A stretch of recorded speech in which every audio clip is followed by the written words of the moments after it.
Mr. Smith, you may begin. Chairman Jordan, Ranking Member Raskin, members of the committee, thank you for the opportunity to discuss my work as special counsel. I love my country and believe deeply in the core principles upon which it was founded. For nearly 3 decades, I've served as a career prosecutor in both Republican and Democratic administrations. I've handled cases ranging from domestic assault and gang violence to public corruption and election crimes across the United States, and I've prosecuted war crimes overseas. I am not a politician, and I have no partisan loyalties. My career has been dedicated to serving our country by upholding the rule of law. Throughout my public service, my approach has always been the same: follow the facts and the law without fear or favor. Experienced prosecutors know that specific case outcomes are beyond our control. Our responsibility is to do the right thing, the right way, for the right reasons. These principles have guided me through my career, including as special counsel. I'm proud of the work my team did, and I appreciate the opportunity to appear here today to correct false and misleading narratives about our work.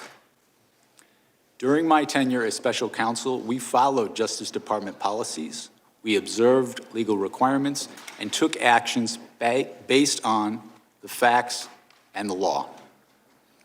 I made my decisions without regard to President Trump's political association, activities, beliefs, or candidacy in the 2024 election. President Trump was charged because the evidence established that he willfully broke the law, the very laws he took an oath to uphold.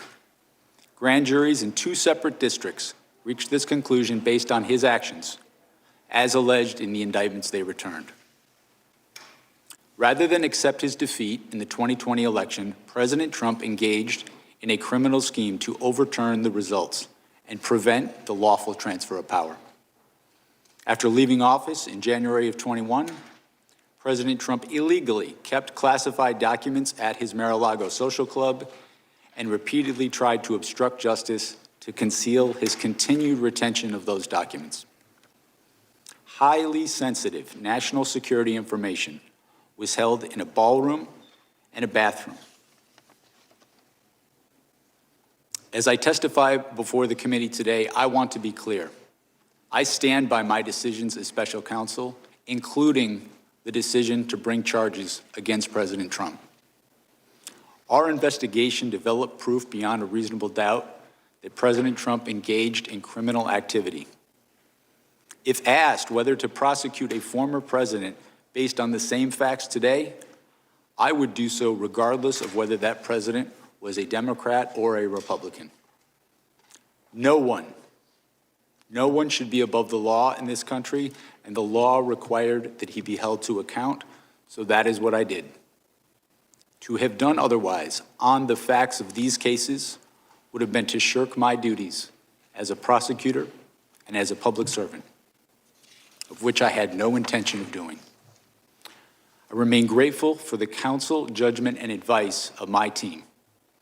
President Trump has sought to seek revenge against career prosecutors, FBI agents, and support staff simply for having worked on these cases. To vilify and seek retribution against these people is wrong. Those dedicated public servants are the best of us, and it has been a privilege to serve with them. After nearly 30 years of public service, including in international settings, I have seen how the rule of law can erode. My fear is that we have seen the rule of law function in our country for so long that many of us have come to take it for granted. The rule of law is not self-executing.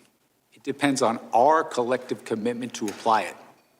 It requires dedicated service on behalf of others, especially when that service is difficult and comes with costs. Our willingness to pay those costs is what tests and defines our commitment to the rule of law and to this wonderful country. Thank you.